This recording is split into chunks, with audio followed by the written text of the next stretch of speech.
Yo, I'm DJP Coaching and welcome to episode 2 of making a DnB track. I'm sorry I jumped ahead a little bit because the first recording I made actually didn't record past 50 seconds. So I've got to jump through a little bit of what I did and just get you all caught up to speed. So this is what we started with from the last episode. Let me just mute these little bits. So we've got these drum sound here.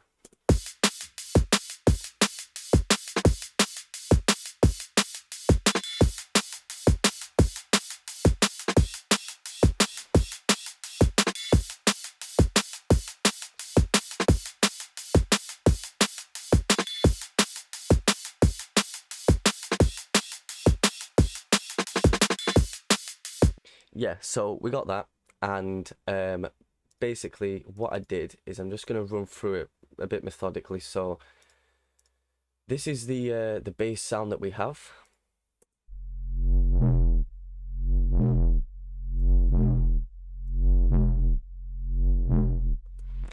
And let me just mute all of this processing so that we can run through it a little bit more methodically, and you can see what is actually being changed and what's actually going on here. So let me just lower that. All right, so the actual sound itself is two sine waves, one of them an octave up, and there is I've had a little bit of wavetable position just increase onto here just to add a little bit more tonality to that sine wave, add a bit more warmth to it, a bit more high-end frequencies, slightly anyway, just a tiny bit, subconscious more than anything. Then I turned oscillator B down, and I connected the FM from B. Then I did an LFO, and this is connected to, made sure I put it on trigger, I put it on a bar, and I made sure that I kept the triplets and dots on there just in case if I want to do a smaller size of smaller section, I guess, size of LFO. And then I've connected the LFO1 to the FM from B, and that's going up to about 48, 47, something like that.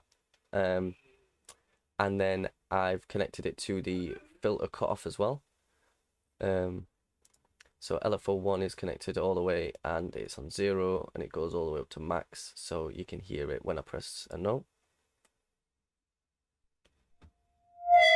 Oops, my bad. So it sort of opens on that little bit there, and it also does the FM at the same time. And then on top of that,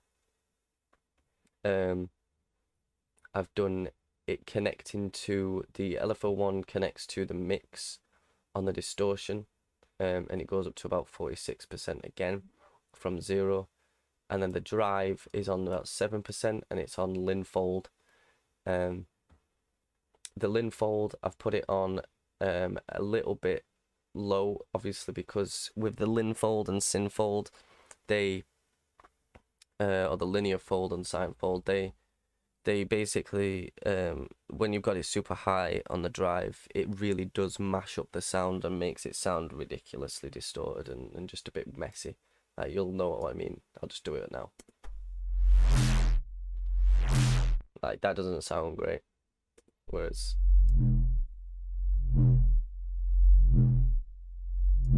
just a nice subconscious sort of little whoop there. And then I've put a compressor on. I've lowered the threshold down to about -35 dB, brought up the gain +17, mix 100%, all the rest I kept the same. And the chorus, I kept all of these the same, apart from feed, I put up to about 29%, low pass filters up to about 2.4K, and the mix is on 50%. So then that sounds like this.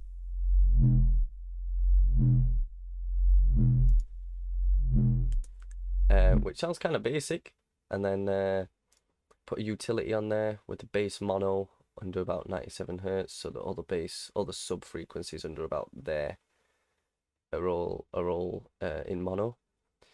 Put an EQ on just to lower this about 100 Hz, just purely because it does clash over the drums, the kick drum, and it helps make a little bit more space.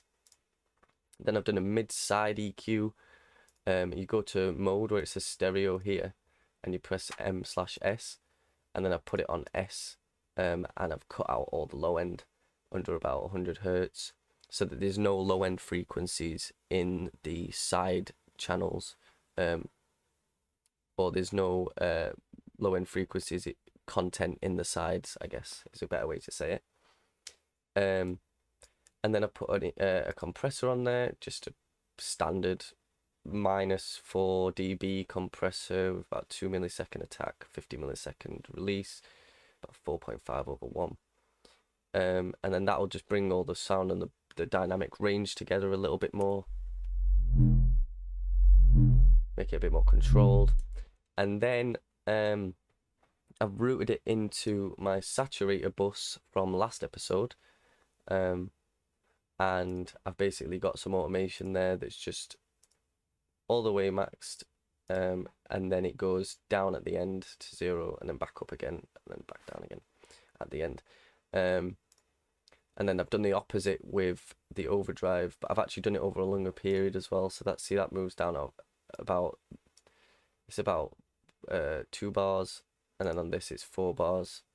That just makes it sound a little bit better, and it actually sort of blends the sounds together a little bit better. I'm sort of rushing through this now because I have just recorded this, and I got kind of annoyed that it's deleted it all, so next episode we'll be back on track, but this one's going to be a bit strange. And I'm going to be trying to just catch up and explain stuff that I've done. So then after that, I recorded it into its own audio track from the overdrive bus.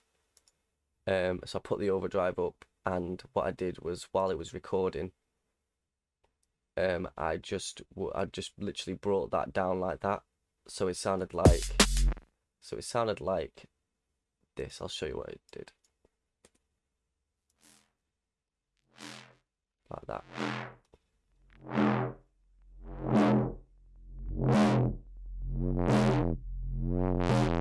And then I recorded that, and then did that twice over, as you can see. And then after that, I think that was it.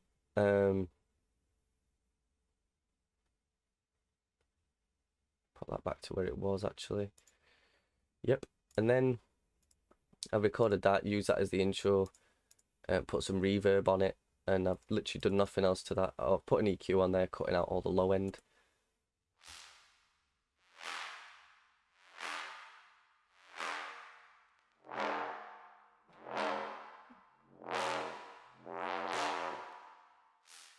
So then that nicely builds some tension, some background noise, a little bit of character to the track. And then I've put these little pluck sounds in here, just to sort of pull together the melodic side of the track, because obviously the drop is literally just one note modulated. I've put some extra notes in here for the intro and stuff like that. So these sound like this.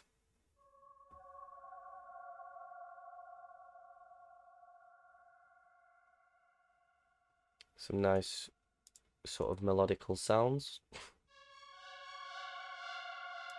And they've got some delay on there.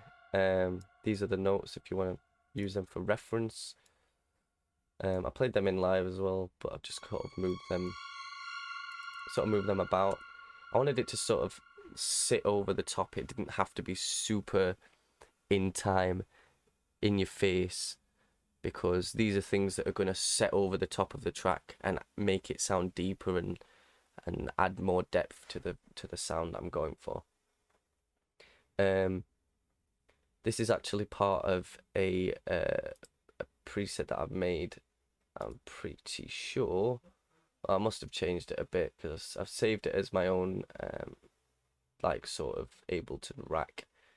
I just dragged that in and then changed it up a bit, put some reverb on there, compressed it a little bit heavy actually. I'm going to do that, duplicate that across and then lower it by like 2 dB.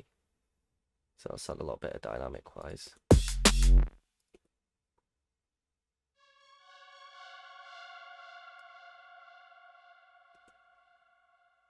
Yeah. Rightio. And then a bit more reverb actually.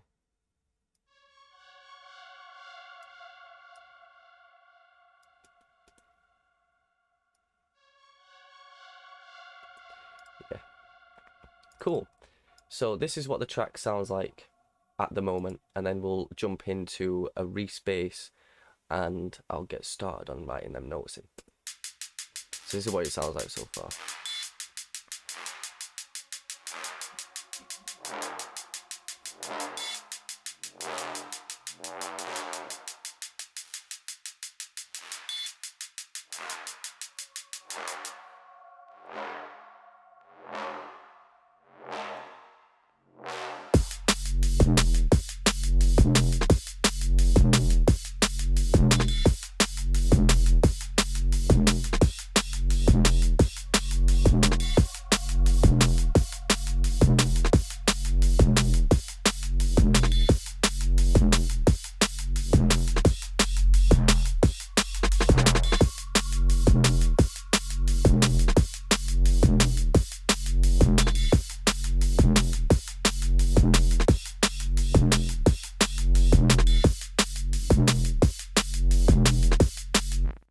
Yeah, you get the idea. So I want to add a little Reese bass in here to break up the sound because it sounds very minimal. You've got the layer over the top of the plucks, and then you need something in the middle, some Reese bass just to sort of cut through everything at the end of the bar. So something like, and then you just cut straight back into that. So I'm gonna make a. Actually, I might use a pre-made one that I've already done. The white noise distorted is definitely a shout. Clicky and organic bass. Could make a use the 𝙎𝙚𝙨𝙨𝙚 style bass. Something a bit like this.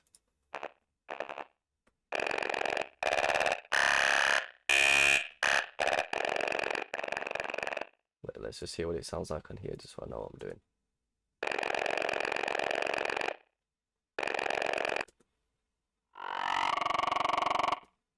Ah, right, okay.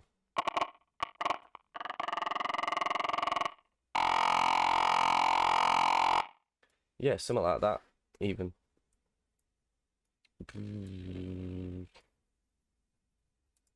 Let's have a listen.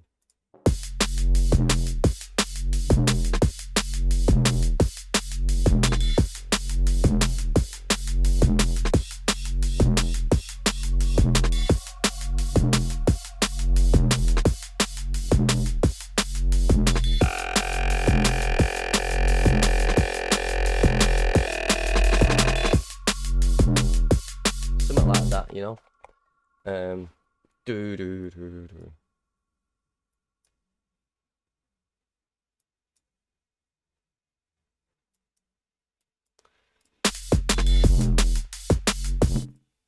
Let's try it again.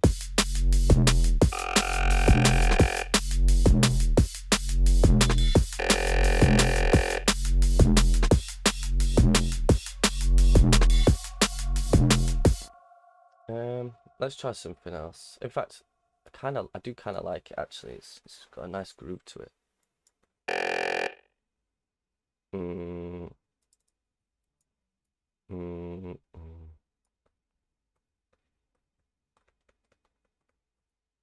I can't work out why.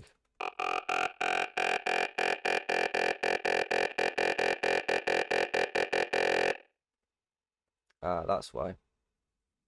Let's make sure we set that to trigger.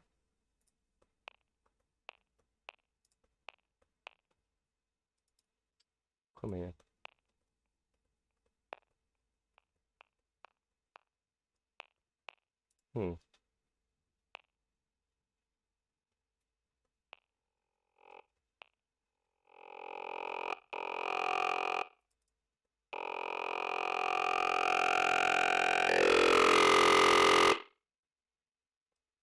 Could have something like that.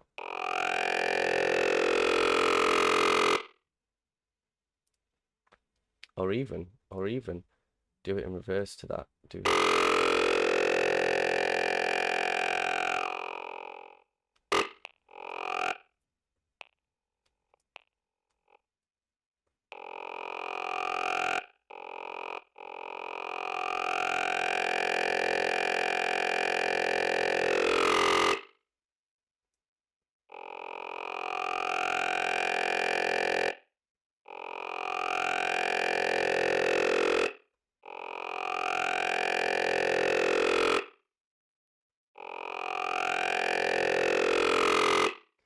yeah, something like that.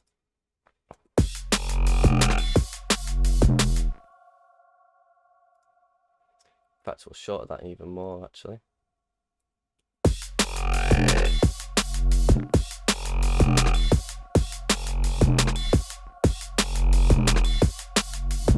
Yeah, a bit like that. Then we'll bring up the volume. In fact, we'll change that compressor there to a bit softer, because if you compress something with one compressor at 10 dB, minus 10 dB, it's going to compress it and it's going to still have little bits where it jumps about and volume's not right. I don't really know why. Someone care to explain it in the comments below? Obviously someone will know. But I just tend to use two compressors that are a bit slightly less affecting, and it actually makes the sound better because you're doing multiple layers of not as much affecting, and that actually makes the sound better instead of putting like one distortion trying to do all the distortion for it, whereas you could have three distortions like all slightly turned down, so it adds depth and more layers to it and more character, I guess. So that's something I think about, and I need to actually do more of that with in regards to saturation and stuff like that, but I think a lot of the time one is enough. But for compression, definitely give it a go with using more than one and just having them a bit quieter, bit, you know, the threshold a bit higher up, so it's -5 instead of -10, for example, and then having two of them, and it sounds much better. Yeah, so let's delete that automation, bring that up a little bit. Bit more.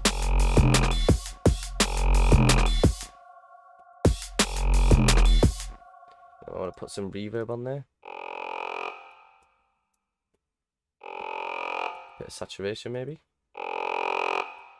Yeah, bit of overdrive even. Oh, a bit loud that. But I do like it, so let's bring it down.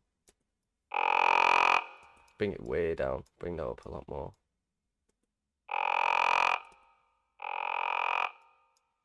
No, maybe not that much. Let's bring that down a bit. Bring that up a bit more.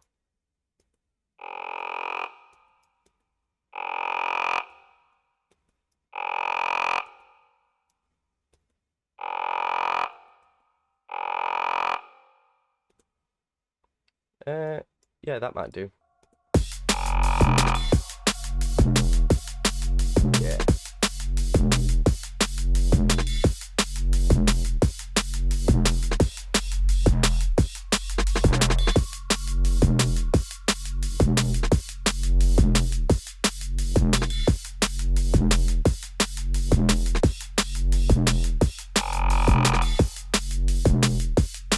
Let's take the saturation down just a little bit actually.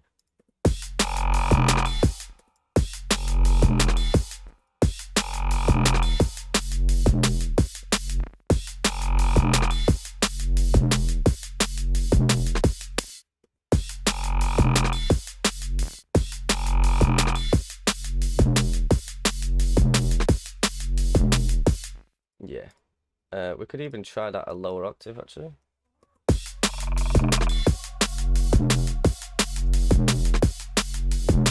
Try it 2 octaves down. Ooh.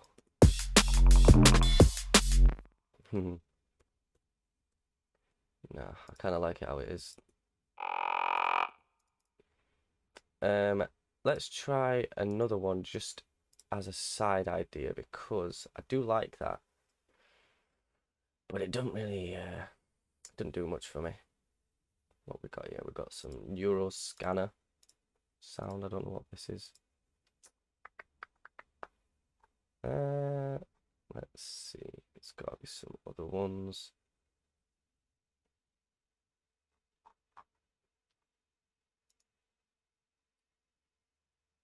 Let's add some white noise distortion in there as well. This is just going to help with the vibe of the track, like, massively. I'm going to make sure that it actually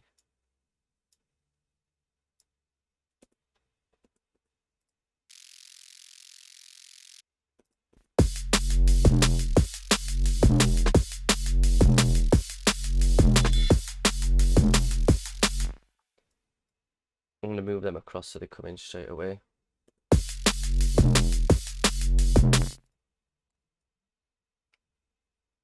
And I think I'm going to do like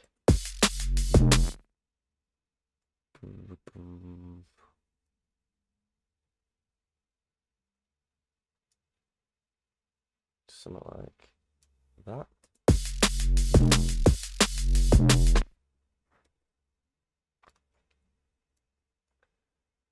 Shorten them down a little bit. I'm just trying to make, at the moment, I'm just trying to fit these in with the space.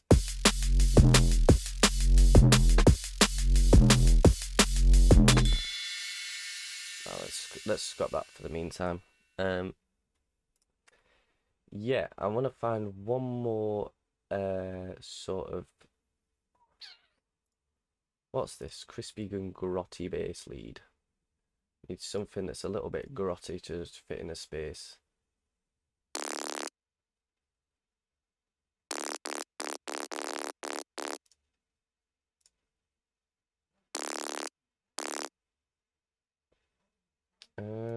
Nah, it's not going to work for this one. Crackle crisp. There'll be something in here hiding. Let's have a look at my user library. I'm going to commit. Floppy Reese sounds. Let's do it by date modified actually. Pitch down flapper. Jesus, he took the head off that one. Yeah, I mean, there's let's just make a Reese. Why not? Let's try and make a Reese. So it's all about the movement in Reese's. You need a lot of movement, and without movement, the sound's not going to actually work as you want it to.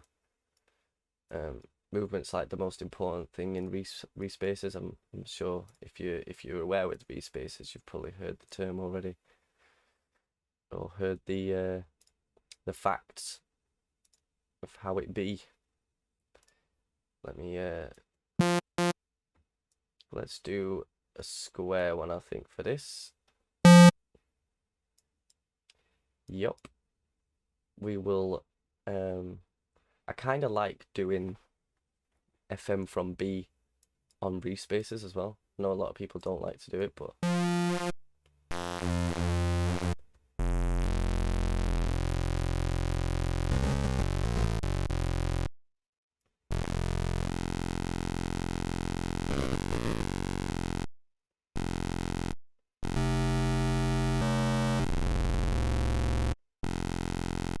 that's quite nice actually.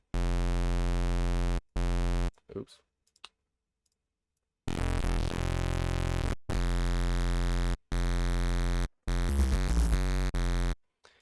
Right, and then we're going to put a filter on there just to cut off all that high end.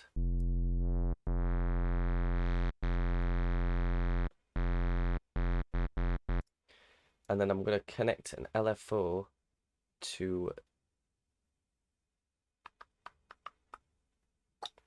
that. I'm going to have it go in. Now, if you speed these up, this is a little noisier tip that I heard. If you speed these up, let me take them off. Oh, there we go. Take them off. You can do it by hertz, and you can actually do it.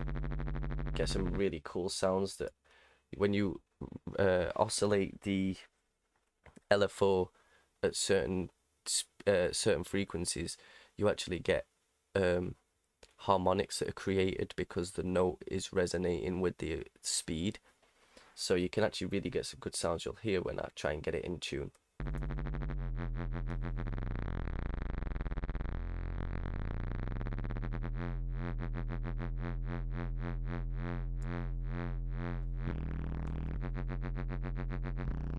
Like, you can tell notes that don't work, but then ones that do.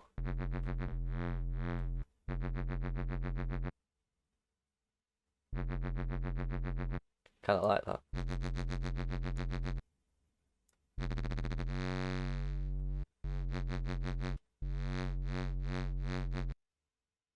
Try and get that a little bit fast there. Yeah, I like that. And then I want to connect. We'll do that, and we'll have it go up like that.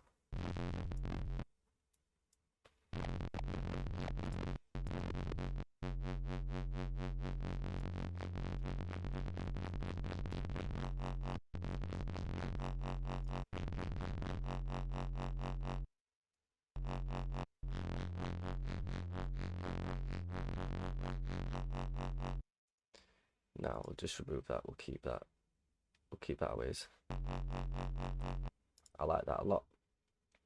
And then I might even just connect this to the drive, just to have a play around, really, that more than anything.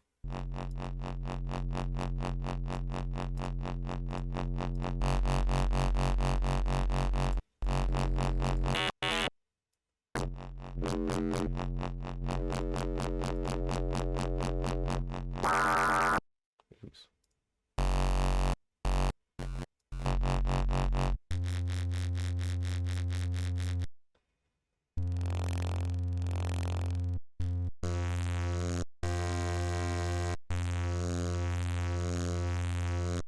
That sounds lovely.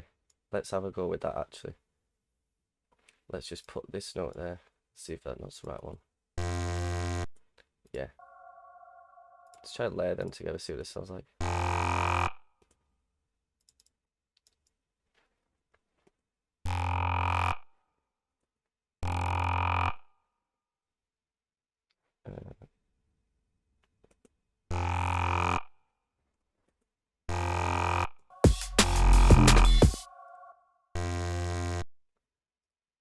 Want it a little bit.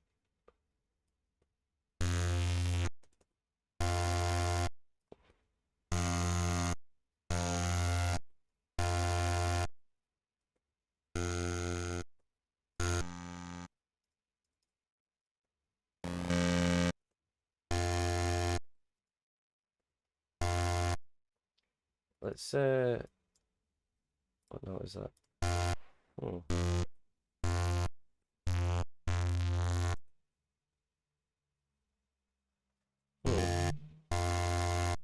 Let's just get rid of that one, see what this sounds like.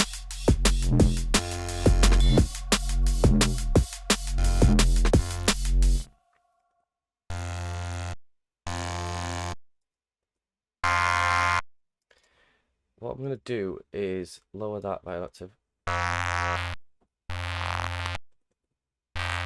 Just trying to get a nice tonality here from the sound.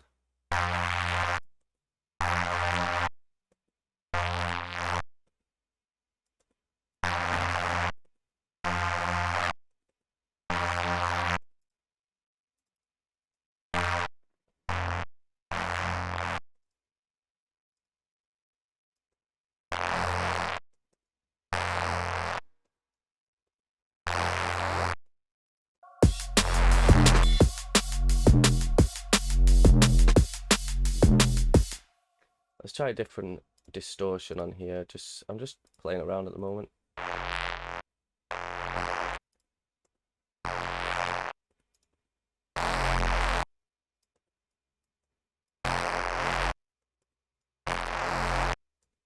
Yeah, I like that.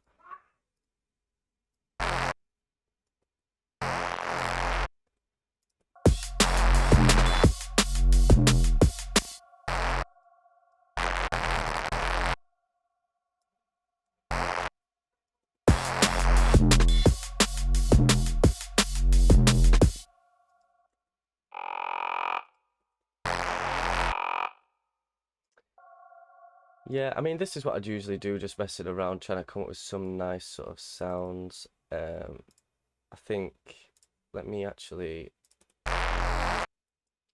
cut the low end out here. So this is where the movement really comes in. I'm going to cut some low end out. I'm going to cut out whatever this frequency is that's really annoying me.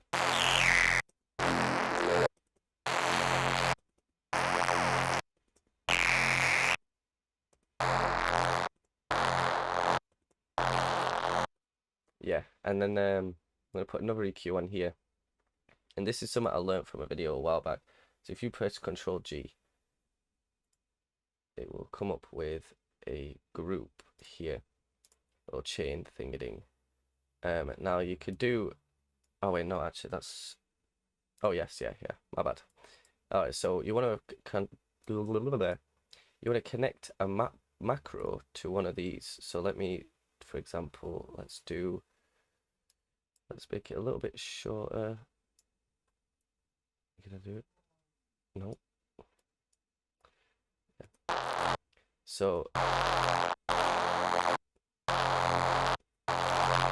So what I want is this going like that, and then this one doing the opposite. So it's going like that a little bit, you know. And then I'm going to do is map them. So you want to map that to macro 1. And you want to do a minimum of about there, minus 200. And then you want to do a max of like, let's say 800k, right? And then on this one, you want to map it again. And you want to say invert. So you want to invert range so that it starts at the top instead. You want to do like whatever it was, 5 to 300. And then when you do the map, it's going to swap them around like that. And that adds some great tonality. So if I'm playing around with it now.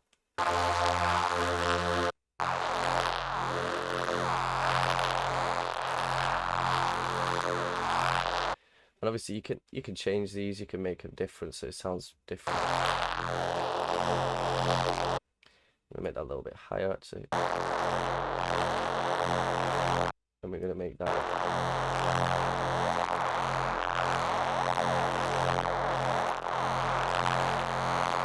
a bit like that.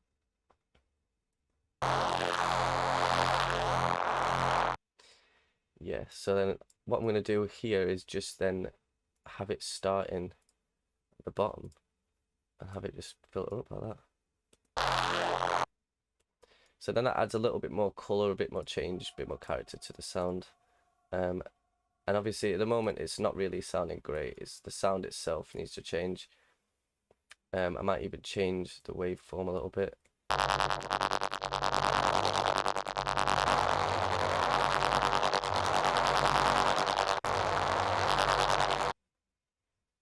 Definitely going to connect the rate to everything else because this could make a massive difference here if we just play around with the rate.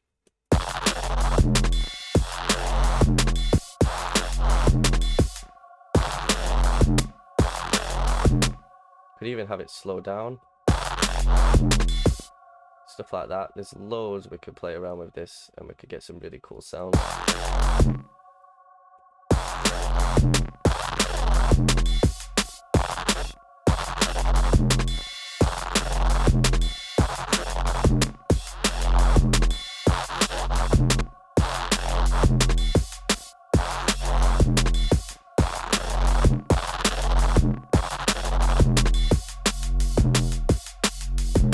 I do like that. Alright, I kind of like that. Let me just add a bit more detune onto this one.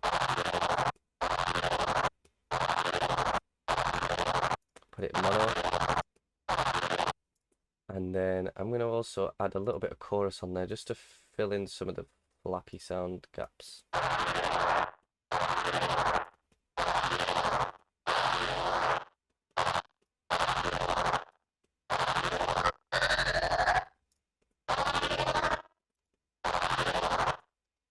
We'll also compress this a little bit more. We'll also add a bit of attack. There we go. That's super quick. I wouldn't usually do it that quick. The first video was a lot more in depth, and it's a shame that it got deleted, really. But it is what it is. So let's have a quick listen to what it sounds like so far. I'm just gonna pop it there.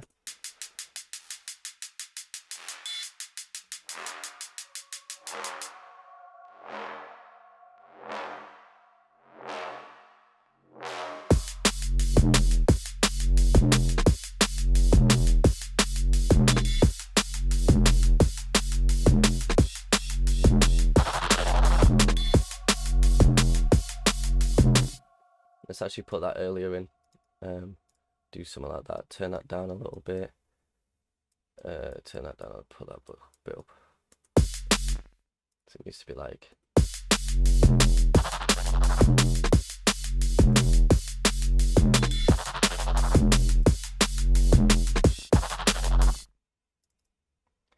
Let's try swapping that. Instead of going down, or instead of going up, go down instead. Just play around with it like that. Yeah, that sounds better.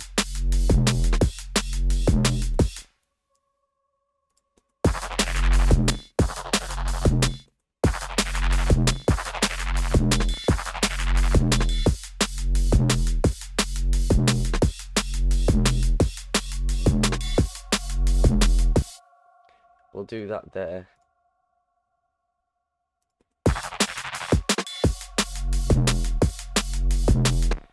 Yeah, just playing around, really. I think next episode we're going to want to try and find some vocals, and I also want to really knuckle down these little sounds that are jumping in between, these ones especially, because I really like the idea we've got going here.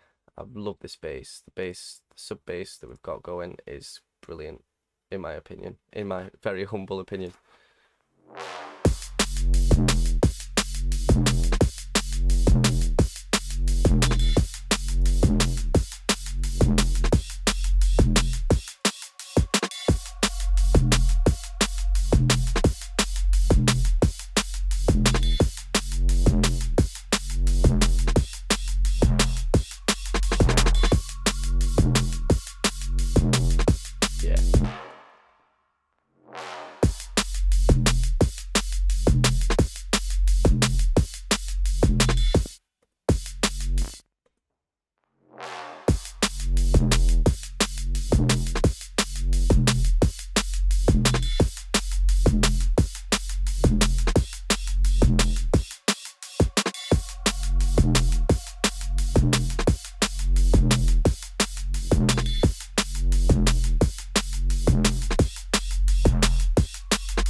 Here, just a little bit of raising of this just to a bit more tension.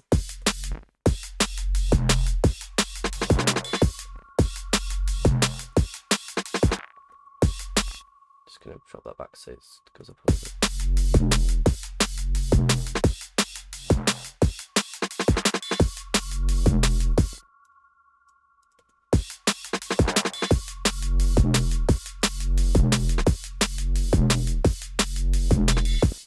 Definitely need some vocals, some rap vocals, something along those lines.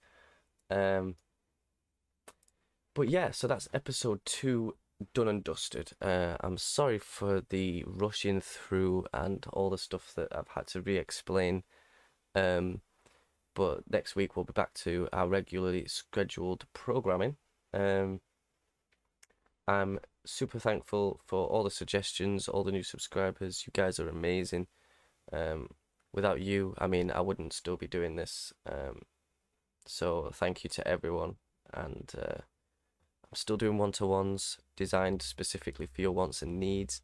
Anything from super beginner to advanced. I'm happy to help with anything that I can help with. Yeah, massive thank you to everyone again. Big ups, all my love. DJP Coaching, Venters, 𝙀𝙧𝙨𝙀𝙀 signing out. Adios.